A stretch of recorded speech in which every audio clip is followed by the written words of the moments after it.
자, 이제 마지막 강의네요. 자, 이제 재무관리에 대해서 한번 간단히 여러분들하고 한번 살펴보겠습니다. 우선 이제 재무관리 쪽은 진짜 이제 핵심적인 것들 위주로 좀 정리를 하면 될 것 같은데요. 우선 이제 재무관리라는 게 이제 돈 관리하는 거잖아요. 쉽게 얘기하면. 그래서 돈을 관리한다는 측면이 우리가 이제 재무상태표를 보면 이렇게 돼 있잖아요. 자산, 부채, 자본. 그러면 재무관리라는 측면을 어떻게 바라보는 거냐면, 자, 자금을 어디서 조달합니까? 은행에서 빌리거나, 그러니까 빌려 쓰는 돈은 부채죠. 그죠? 아니면 투자받은 돈, 주주로부터 투자받은 돈이 자본이 됩니다. 그래서 자금을 조달하는 방법은 금융부채를 활용하거나, 그죠? 그러니까 빌려 쓰는 돈하고, 그죠? 빌린 돈하고, 투자받은 돈을 통해가지고, 투자된 돈, 이 돈을 통해서 이제 자금을 조달하는 거예요. 그럼 재무관리라는 건 이 돈을 어떻게 조달할 건지 그 측면하고, 조달된 돈을 가지고 어떻게 자산에 투자할 건지, 그죠? 투자 자산에 어떻게 투자해가지고 이익을 남길 것이냐. 결국 재무관리라는 측면은 조달적인 측면하고 그걸 어떤 식으로 투자할지에 대한 측면, 두 가지 측면에서 접근하는 학문이다. 이렇게 보시면 될 것 같아요.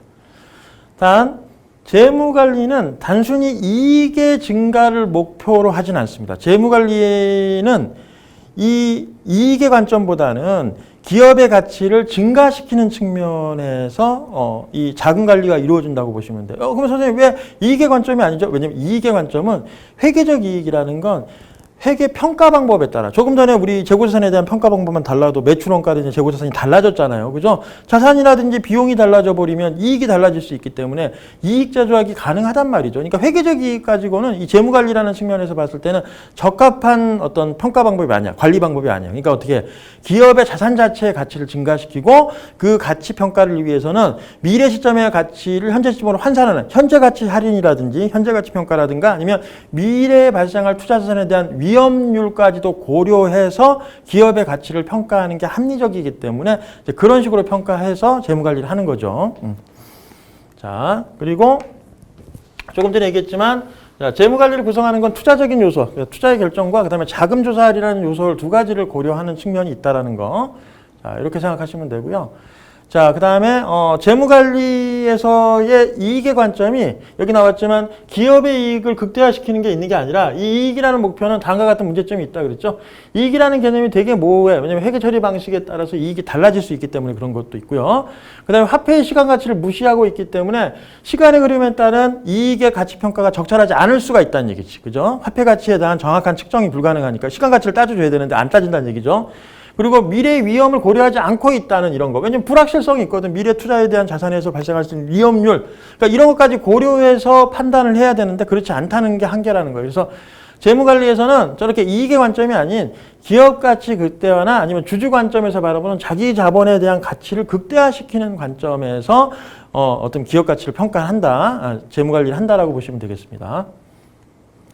자, 그리고 요거는 내가 이제 예제 문제를 하나 넣었는데 이거는 이제 화폐의 시간 가치를 따지기 위해서 하나 넣어본 겁니다. 이거 예제를 넣었는데 자, 이거 이제 문제는 그래요. 연간 원금이 10,000원짜리인 돈, 그러니까 원금 10,000원을 연간 10% 이자율로 5년 동안 넣었을 때 5년 후에 미래 가치는 어떻게 되냐? 미래 가치니까 이제는 FV라고 표현했습니다. Future Value 약자에서 FV라고 하고 현재 가치는 Present Value 해가지고 PV라고 쓰죠. 그럼 미래 시점의 가치를 환산을 할 때 어떻게 계산하냐면 이렇게 계산한 거예요. 자.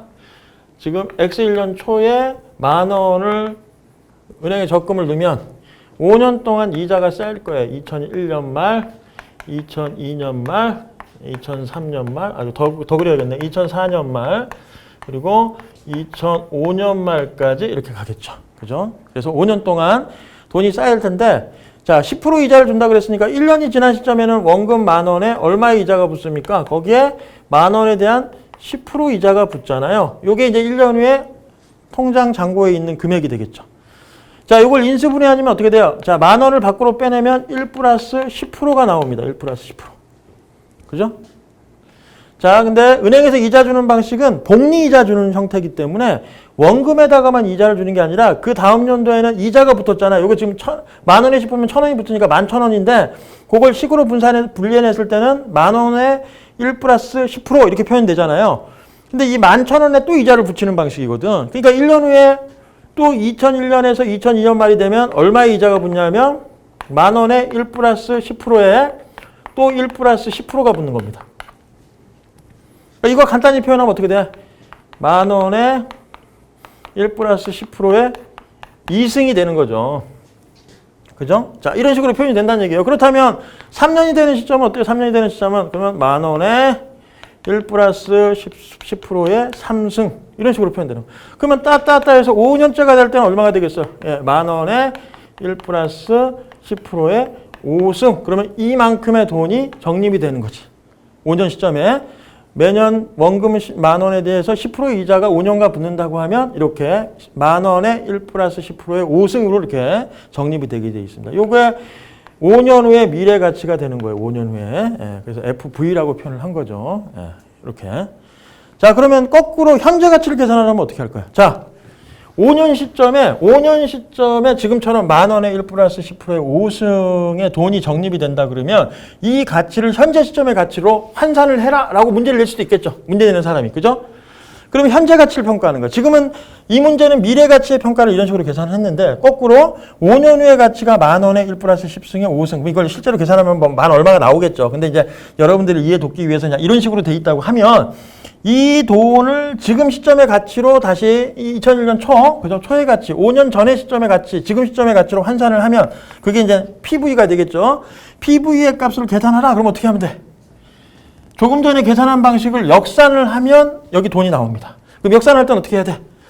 얘를 거꾸로 나눠주는 건지 1년에 한 번씩 1 플러스 10%의 분의 1로 나눠주는 거지. 한 번씩 나눠주면 총 몇 번을 나눠주면 돼? 1 플러스 10%의 5승분의 1로 해서 나눠주면 되잖아요. 1년에 한 번, 그러니까 한 번씩, 여기가 한 번 갈 때, 곱하기 1 플러스 10%에 이렇게 한 번 나눠주고, 그 다음 연도에 또 한 번 나눠주고, 이런 식으로 나눠줘야 되니까, 거꾸로 가는 거니까, 지금은. 그죠? 1 플러스 10% 이렇게 나눠주는 거죠. 이렇게 나눠주고, 곱하기 1 플러스 10%분의 1, 이런 식으로. 1 플러스 10%의 1승 이런 식으로 나눠주는 개념이니까 이걸 5번 해야 되는 거니까 그냥 여기서 바로 저렇게 가면은 그냥 곱하기 그죠? 곱하기 여기에다가 이 숫자에다가 곱하기 1 플러스 10%의 5승분의 1로 나눠주게 되면 현재 시점의 가치가 되는데 그러니까 딱 얼마가 되는 게 정상이야? 이랬을 때 딱 10,000원이 나오겠지. 10,000원. 여기서 10,000원. 왜냐면 10,000원이 5년 후에 10%의 이자율로 계산했을 때 이 돈이 됐으니까 다시 이 돈이 10%로 할인했을 때, 10% 할인율이 10%라고 했을 때 5년 전의 가치로 현재 시점의 가치로 다시 환산을 한다면 10,000원이 되는 게 정상이겠죠. 그죠? 이게 바로 현재 가치 평가고 이게 이제 미래 가치 평가가 되는 겁니다. 됐죠? 자, 이 개념을 이해를 하시면 돼요. 그래서 여기 문제에서는 5년 시점의 가치는 이렇게 해서 환산해서 16,105원이 나왔군요. 그죠?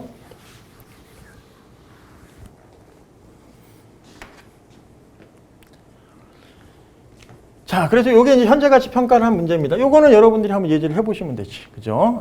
굳이 제가 풀 필요 없겠죠. 그래서 보시면 이제 4년 후에 500만 원의 가치가 지금 시점의 가치, 4년 전에 지금 시점의 가치로 환산을 했을 때 할인율 20%를 적용했을 때 가치는 얼마가 되느냐. 그래서 500을 얼마야? 1 플러스 0.2, 20%죠 이게. 0.2에 4승분의 1로 나눠주면 이 가치가 나오는 거죠. 이런 식으로 현재 가치 평가를 할 수가 있습니다.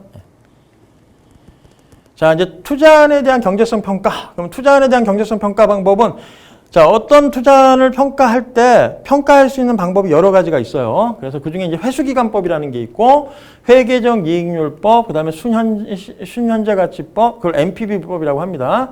그리고 내부 수익률법, 그다음에 수익성 지수법, PI법 등이 있어요. 그래서 이 방법을 통해서 투자안에 대한 경제적 평가 방법을 평가를 해보는 거야. 회수기간법 같은 건 어떻게 평가하냐면 예를 들어 내가 지금 10,000원을 투자했어. 자, 지금 10,000원을 투자를 했는데 자, 매년 5,000원씩 이 돈이 거치는 거야. 5년간. 그럼 매년 5,000원씩 5,000원, 미래 시점에 5,000원.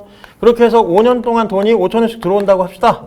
그럼 회수기간법으로 판단했을 때는 자, 이게 A 투자안이라고 해요. A안. A에 투자를 했을 때 10,000원을 투자하게 되면 매년 5,000원씩 5년간 돈이 들어온다. 그러면 이 회수기간법으로 판단했을 때 이 A 투자안은 2년 안에 원금이 다 회수되죠. 그래서 이건 2년이 나오는 거예요. 회수기간으로 따졌을 때. 근데 B 투자는 내가 2만 원을 투자했을 때, 5,000원씩, 이것도, 이거 2만 5천 원 투자한다 그럴까? 2만 5천 원씩 투자했을 때, 얘는 한 8,000원씩 돈이 들어온다고 합시다. 27,000원 합시다. 27,000원. 27,000원을 투자했는데 얘는 9,000원씩 돈이 들어와. 그러면 첫 해에 9,000원. 그래서 이것도 5년 동안 돈이 들어온다고 합시다. 그럼 이제 세 번째 해에 얼마가 들어와? 또 9,000원 들어오죠? 근데 봐요. 3927에서 3년째 되는 시점에 원금이 다 회수되잖아요. 그죠? 그럼 회수기간법으로 했을 때는 어떤 투자안이 더 좋은 투자안이냐? A안이 2년 안에 돈이 현금이 다, 투자한 현금이 다 회수되기 때문에 A안이 좋은 투자안이 되는 겁니다. 이런 식으로 평가하는 게 회수기간법이에요. 자. 그리고 이제 회계적 이익률법 같은 경우는 그냥 이익률을 계산해 보는 거 아니에요. 이익률이라는 게 수익률이에요, 수익률. 그러니까 인풋 대비 아웃풋이라 그래서 내가 투자한 투자 금액에 대해서 거기서 창출된 이익의 크기, 연평균 이익의 크기를 나누면 이게 이제 수익률 계산할 때도 이렇잖아. 인풋 대비 아웃풋의 값이니까 연평균 투자액을 기준으로 연평균 얻는 이익의 크기, 아웃풋의 값으로 나눠주면 그게 회계적 이익률이 됩니다. 그 연평균 투자액은 이제 투자액분의 이제 잔존가치 해가지고 이걸 2로 나눠주면 평균 투자액이 나와요. 기초의 투자액하고 기말의 투자액이에요. 쉽게 얘기하면 기초 투자액, 기말 투자액이라서 기초의 투자액이 10억이 있었는데 기말의 투자액이 30억이다. 그러면 이제 합치면 얼마야? 총 40억인데 2로 나누니까 평균 20억이라는 투자액을 투자했다라고 보는 거죠. 자, 그런 식으로 연평균 투자액을 계산하면 됩니다. 자, 그다음에 이제 현재가치법, NPV법 같은 경우는 복잡하게 식이 돼 있지만 사실은 뭐 그런 거 아니에요. 이게 이제 어렵게 생각하면 이제는 식이 막 시그마 기호 나오고 막 이러니까 막 복잡해 보이고 막 무슨 고등학교 때 봤던 이상한 식 막 나오고 이런 것 같은데 어렵게 생각하실 필요 없이 이게 순실현 가는 거치법은 이런 거야. 그러니까 내가 투자한 돈하고 이게 이제 아웃풋이야. 캐시 아웃. 그래서 캐시 아웃을 줄여가지고 CO라고 표현한 겁니다. 그 다음에 내가 벌어들인 돈, 그게 이제 캐시 인풋 해가지고 현금 들어온 거, 현금 나간 거예요. 그래서 내가 나간 게 이게 투자액이겠죠? 현금 나간 게 투자액이고 현금 들어온 게 이게 이제는 회수액이죠, 회수. 현금 유입액, 현금 유입. 여기서는 현금 유입액으로 표현했고 이거는 현금 유출액으로 표현했습니다. 현금 유출액. 이게 투자액이 되겠죠. 현금 유출액이 되는데 이런 거죠. 이제 회사 입장에서 보면 자, 내가 돈을 투자했어. 자, 미래 시점까지 이제 지금의 이제는 돈이 나갔는데 자, 일정 기간에 계속 돈이 들어오는 거야. 이렇게 해서 따따따 해서 돈이 계속 들어오겠죠. 그죠? 처음에 투자를 했어. 그러니까 캐시 아웃 되고 나서 캐시인 해서 계속 돈이 인풋 돈이 들어오고 있단 말이야. 그럼 이제는 현재 시점에 돈을 투자한 가치를 현재 시점의 가치로 환산을 하고 미래 시점에 들어온 돈도 이게 비교를 하려면 투자안을 비교하려면 지금 가치로 환산을 해야 돼. 현재 시점의 가치로 환산을 해야 된단 말이야. 현재 시점의 가치로 환산을 해가지고 내가 지금 나간 돈 대비 들어온 돈의 크기. 그러니까 먼저 들어온 놈이 먼저 들어와야겠지. 자, 들어온 돈하고 나간 돈을 비교했을 때 이게 이익이 0보다 큰 값이 나오면은 그건 좋은 투자였냐. 왜냐면 내가 나간 돈보다 투자한 돈보다 들어온 돈의 크기가 여기서 지금 빼줬으니까 이게 양수값을 갖는다는 거는 들어온 돈이 더 많다는 거니까 좋은 투자안이 되잖아요. 그러니까 이런 식으로 비교하는 게 이게 순실현 가는 가치법인데, 현재 가치법. 근데 이제 이 가치, 미래 시점에 들어오는 이 현금 흐름의 가치를 지금 시점으로 환산을 해야 되니까 바로 이렇게 계산하면 안 되고 어떻게 해줘야 된다는 거야? 현재 시점의 가치로 환산하려면 조금 전에 그 현재 가치 평가하는 것처럼 이자율로 나눠줘야지. 그래서 1 플러스 R에 뭐 T승 이런 식으로 들어간 거예요. 할인하기 위해서. 현재 가치로 평가하려면. 그죠? 그래서 나간 돈도 지금 시점으로 환산해야 되고 들어온 돈도 지금 시점으로 환산을 해가지고 요 돈이 뒤로 빼줘야지. 그래서 지금 시점의 가치로 환산하기 위해서 이 이자율로 할인을 해준 겁니다. 그리고 이제는 각각의 가치를 더해줘야 되잖아. 그러니까 시그마 기호가 붙여야지. 나간 돈의 합과, 그러니까 나간 돈의 현재 가치 합과, 들어온 돈이죠. 들어온 돈의 현재 가치 합과 나간 돈의 현재 가치 합을 비교해가지고 뺐는데, 그게 0보다 크면은, 이거 좋은 투자 아니야. 투자해야겠어. 0보다 작으면은 되게 나간 돈이 더 많다는 거니까, 현재 가치를 평가했을 때. 그땐 투자를 하지 않으면 되겠죠. 그래서 NPV법은 이런 식으로 식을 도출을 해놓은 겁니다. 됐죠?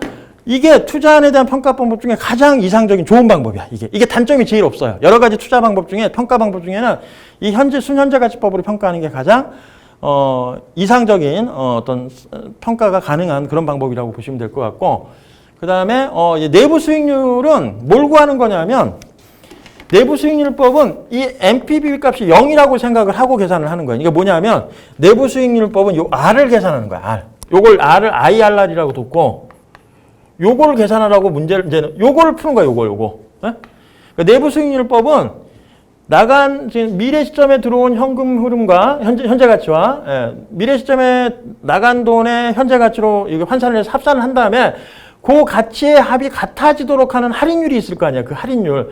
그 할인율을 찾으면 당연히 NPV 값은 0이 되겠죠. 이 할인율이 이 값을 동일하게 만들어주는, 그죠?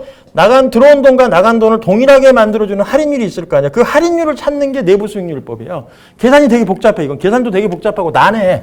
왜냐면 방정식이 2차식 이상이면 고차 방정식 같은 경우에는 해를 구하기가 어렵거나 해가 없을 수도 있습니다. 그러니까 이제 내부 수익률법은 난해하게 계산을 하지만 하여튼 그 밑에 있는 할인율을 계산하는 방식으로 이 투자안을 평가하는 방법이 내부 수익률법이구나 이렇게 아시면 되겠어요. 그 다음에 수익성 지수법은 조금 전에 NPV법을 약간 변형한 거예요. NPV법 같은 경우는 들어온 돈의 현재 가치하고, 그죠? 들어온 돈의 현재 가치. 그 다음에 나간 돈의 현재 가치잖아요. 나간 돈의 현재 가치로 평가한 다음에 빼준다 그랬잖아요. 이렇게 두 개를 빼준다고 했는데, PI법은, 이 수익률법, 수익성 지수법 같은 경우는 그게 아니라 빼는 게 아니라 나눠주는 개념이야. 그 차이만 있는 거야. 이렇게 약분을 해가지고, 이렇게 표현돼요. 그러니까 PI법으로 이걸 다시 지워서 표현하면 이런 거죠. 그러니까 PI라는 건 이걸 빼는 게 아니라 나눠주는 개념이다. 이렇게 이해하시면 되겠죠. 그죠? 자, 이렇게 하면 여러분들이 까먹진 않을 겁니다.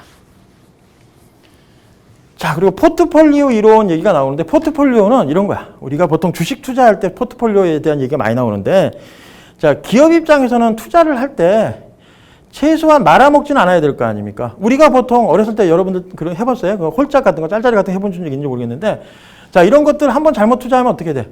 돈 다 날리잖아요. 근데 지금 같은 경우에도 우리 보통 요즘에 비트코인이라고 요즘에 많이 붐이 돼가지고 투자하는 사람도 많은데, 자, 그런 것들이 잘못하면은 뭐가 될 수가 있어요. 완전히 쪽박할 수가 있어요. 대박이 날 수도 있고, 쪽박 날 수도 있는데, 그런 식으로 사행성으로 하게 되면 문제가 뭡니까? 내가 종잣돈을 다 날려버리면 그 다음에 재기할 수 있는 돈이 없는 거야. 기업 입장에서는 포트폴리오 전략으로 투자를 한다는 논리는 뭐냐면, 그런 식으로 뭐 아니면 도런 식으로 투자하게 되면은 이게 이 기업이 어떻게 돼? 쉽게 망할 수가 있는 거예요. 위험에 쉽게 노출이 되니까. 그러니까 이제 포트폴리오 전략은 어떠냐? 분산 투자가 기본이에요. 우선 포트폴리오 전략이라는 건 돈을 나눠서 투자하는 개념이야. 돈을 쪼개서 투자하는데, 이 투자를 할 때 그냥 막 투자하는 개념이 아닙니다. 포트폴리오 논리로 투자를 할 때는 이렇게 투자해요. 어떻게 투자하냐면, 자, 이 주식시장에서의 주가의 변동이 이런 식으로 이제 발생을 한다고 봅시다. 전체 주식시장에서의 주가의 변동이 이렇게 나오면, 자, 어떤 A 주식이라는 건, A 주식은 이 주가 변동하고 비슷하게 이렇게 움직이는 주식이 있을 거야. 이런 식으로 움직이는 주식이 있을 거고. 자, 이게 A 주식이야. 자, A 주식. 그리고 B 주식도 A 주식하고 비슷하게 움직인다고 합시다. 자, 비슷해. 조금 비슷하게 움직여. 거의 비슷한 패턴으로 좀 움직인다고 합시다. 이게 B 주식이에요, B 주식. 그리고 이제 C 주식이 있어. C 주식은 반대로 움직여. 좀 패턴이 완전히 반대야. 이게 다르게 반대로 얘 증가할 때는 감소하고 이런 식으로 조금 대략 이렇게 움직이는 주식이 있어. 가능하겠죠, 그죠? 업종에 따라 다르잖아. 자, 코로나 사태 이후에 보통 수혜를 입은 업체들이 어디예요? 뭐 배달 업종이라든지 아니면 온라인 판매 같은 업종, 비대면으로 할 수 있는 그런 사업들은 좀 매출이 올라갔고, 거꾸로 이제는 대면 방식의 사업을 하는 사람들이 수익이 떨어졌잖아요. 이런 식으로 어떤 특정 상황이 되면 업종에 따라, 산업군에 따라서 어떤 거는 가격이 뜨기도 하고, 그러니까 매출이 올라가기도 하고 감소하기도 합니다. 그러니까 이런 식으로 어떤 주식은 증가할 수도 있고 감소할 수도 있는 거죠. 그죠? 서로 반대로. 그죠? 자, 이랬을 때 포트폴리오 전략을 쓰면 A하고 B 주식을 투자하면 안 돼. 이건 포트폴리오 전략이 아니야. 분산 투자를 하는 건 맞는데 A, B를 투자하게 되면 말아먹을 때 같이 말아먹잖아. 그러니까 손해볼 때 같이 손해보고 이익 볼 때 같이 보기 때문에 이런 식으로 투자하면 이게 포트폴리오 전략이 아니고, 어떤 식으로 투자해야 되냐면 A 주식하고 C 주식을 투자하는 거야. 그 왜 그래요? A 주식에서 말아먹었을 때 B 주식에서 C 주식에서 이익을 낼 수가 있고, 거꾸로 C 주식에서 손해본 걸 A 주식에 메꿀 수가 있기 때문에 최소한 기업이 어느 정도 안정적인 수익을 유지할 수가 있는 겁니다. 이런 식으로 투자하는 게 사업도 말아먹지 않고, 그리고 최소한의 수익. 그러니까 이 포트폴리오 전략은 뭐야? 대박 나기 위해서 투자하는 방식이 아니에요. 포트폴리오는 안정적으로 수익을 내기 위해서 투자하는 방식이 포트폴리오 방식입니다. 대박 내려고 투자하려면 로또 사야죠. 로또 사거나 아니면 비트코인 사야죠. 아니면 대박 아니면 쪽박 아닙니까? 이제 그렇게 가는 방식하고 다르게 포트폴리오는 분산 투자를 통해서 안정적인 수익을 유지하기 위한 투자 방식이라는 거. 그리고 이때 요거 비교해야 될 게 뭐냐면 A하고 B 주식을 이렇게 비교하잖아요. 그러면 이게 같은 패턴으로 움직이죠. 같은 패턴으로 움직이는 걸 이게 통계학적 수치로 표현하면 상관계수로 나타낼 수 있어. 상관계수. 여러분들 막 이런 재무관리 얘기하면 별의별 용어가 다 나오는데 이 상관계수라는 게 또 뭐 베타계수라는 게 별거 다 있어. 근데 이제 이런 게 의미하는 게 별거 없고 사실은 우리가 뭐 이걸 수학적으로 막 접근해가지고 이걸 이해하려고 하기보다는 그냥 상관계수라는 건 이런 식으로 같은 패턴을 움직이면 이걸 수치화시켜서 표현한 걸 상관계수라고 하는 거구나. 그러면 이런 식으로 같은 패턴을 나타낼 때 상관계수 값은 양의 값을 가져. 양의 값을. 근데 C하고 A 주식 간의 관계는 상관계수가 어떤 관계를 띠고 있냐면 마이너스예요. 마이너스. 그러니까 상관계수가 마이너스가 나오면 그 두 주식 간의 관계는 서로 다른 방향으로 움직이는 거고 상관계수가 양의 값을 가지면 같은 방향으로 움직이는 놈들이구나. 이런 것만 이해하면 되는 거지. 그러니까 상관계수라는 게 그런 의미로 사용을 하는 겁니다. 자, 그걸 좀 참고해서 여러분들이 아시면 될 것 같고.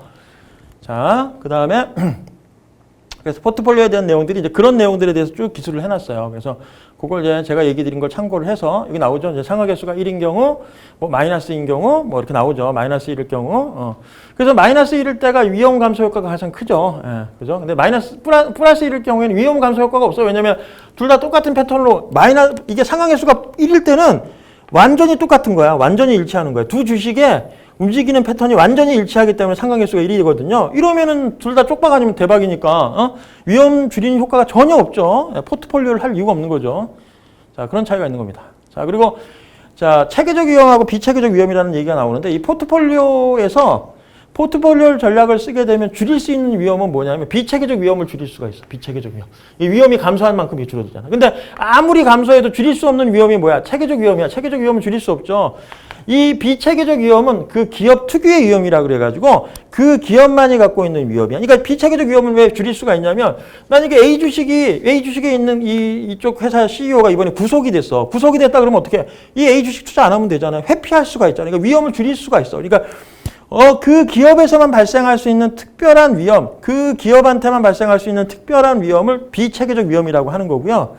체계적 위험은 그냥 그 기업이 속해 있는 국가적인 차원이나 아니면 전체 세계 경제에 미치는 전반적인 위험을 체계적 위험이라고 합니다. 뭡니까? 그러니까 기업 전반, 아니 그 기업이 속해 있는 산업군 전반, 아니면 국가 전반, 아니면 세계적으로 영향을 미칠 수 있는 그런 위험들은 뭐예요?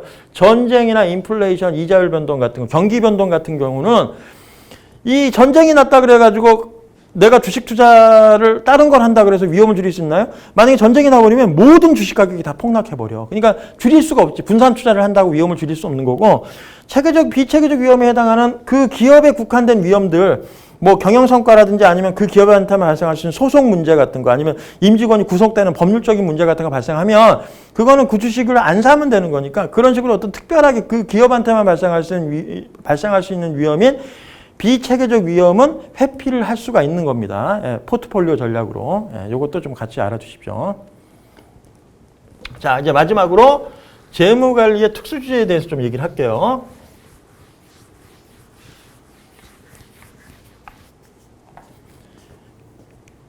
자, 선물 거래하고 이제 선도 거래에 대한 얘기가 먼저 나오는데, 이제 선도 거래를 체계화시킨 거래가 이제 선물 거래라고 보시면 돼요. 여기서 선자라는 게 먼저 선자야, 먼저 선자. 그러니까 먼저 선이라는 거 먼저 거래한다는 얘기잖아요. 그죠? 우리가 이제 회계학 배울 때도 이런 거 있어. 뭐 선급금, 선수금처럼 미리 받은 돈, 미리 지급한 돈에서 선자라는 단어를 쓰는데 그 선이 먼저 줬다는 얘기지. 예?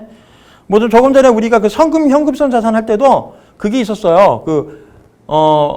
현금이 형수자산에서 선일자 수표라는 게 있거든. 그 부도수표하고 선일자 수표는 현금이 형수자산을 안 받는데 선일자 수표에서 그 선자도 먼저 숫자를 쓰거든요. 그래서 이제 미리 선일자로 발행한 수표기 때문에 수표로서의 의미가 없으니까 현금성 자산의 범주에 안 들어가는 거였어요. 그것도. 근데 이것도 선자가 먼저 선자니까 미리 거래하는 거야. 계약을 미리 하는 걸 선도 거래라고 하는데 가장 대표적인 예가 이제 밭대기.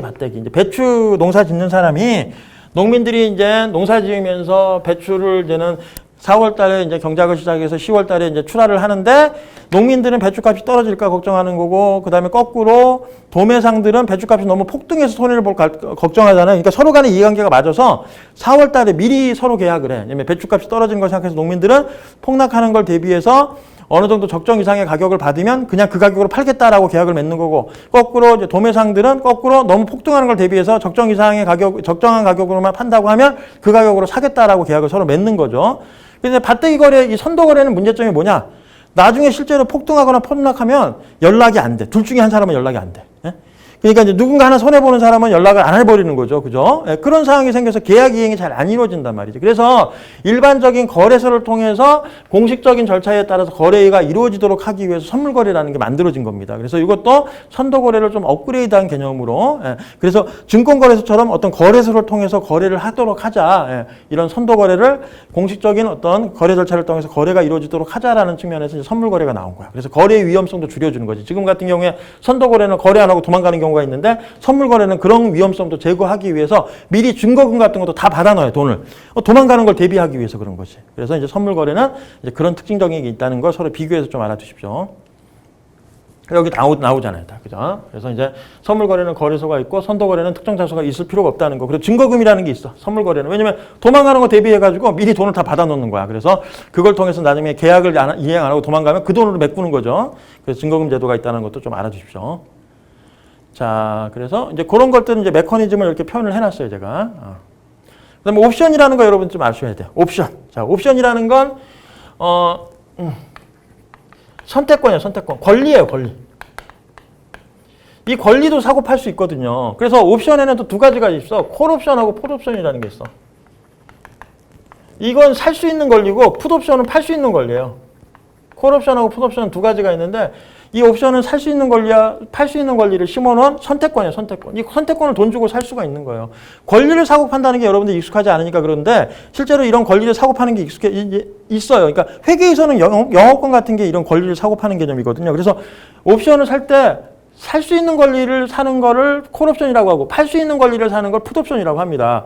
그러면 어떻게 사고 파느냐? 메커니즘이 어떻게 되는 거냐면 이런 거예요. 자, 옵션에는 행사가격이라는 게 있어. 얼마에 나중에 사겠다, 팔겠다. 그렇게 계약을 한 금액을 행사가격이라고 하는데 예를 들어 10,000원이라고 합시다. 10,000원. 그리고 이제 만기라는 게 있어. 언제부터 행사를 할 수 있다. 이 만기일이 돼야지만 이제 권리 행사가 가능한 거죠. 단 이것도 만기일에 권리 행사를 하는데 뭐 XX 뭐 몇 월 며칠 날 만기일이 돼서 이때 권리 행사를 한다고 하면 이 행사일이 되는 시점이 만기일이 되는데 유럽형 옵션 같은 경우는 무조건 만기일에만 권리 행사를 할 수가 있고 미국형 옵션은 아무 때나 만기일 이전에도 이 옵션을 행사할 수가 있습니다. 그런 차이가 또 있어요. 그것도 알아두시고 이 콜옵션 같은 거 팔 수 있는 권리라고 그랬잖아. 그러니까 나중에 봐요. 이 주식을 가지고 있었는데 그 주가가 주식의 가격이 15,000원이 된 거야. 15,000원. 자, 15,000원이 된 거야. 근데 내가 그 전에 그 주식과 관련된 행사 가격을 이 옵션을 콜옵션을 사놨어. 10,000원에 살 수 있는 권리를 콜옵션을 사놨단 말이지. 그 콜옵션을 내가 500원 주고 샀다고 합시다. 500원 주고 콜옵션을 샀어. 옵션의 이 옵션의 가격이 500원이야. 그러니까 500원 주고 권리를 산 거죠. 500원에 샀는데 나중에 주가가 15,000원이 됐어. 15,000원이. 15,000원이 되면 내가 권리 행사를 하는 게 나을까요? 안 하는 게 나을까요? 하는 게 낫죠. 왜냐면 옵션을 이 콜옵션을 행사를 하게 되면 나는 15,000원짜리 주식을 10,000원에 살 수 있잖아. 그럼 5,000원 시세 차이 나는 거야. 그러니까 콜옵션 행사에서 15,000원의 시세 차이니까 10,000원에 사가지고 다시 15,000원에 팔아버리니까 5,000원의 시세 차이를 내잖아요. 그러면 실질적으로 내가 먹는 돈은 얼마야? 아, 그러네.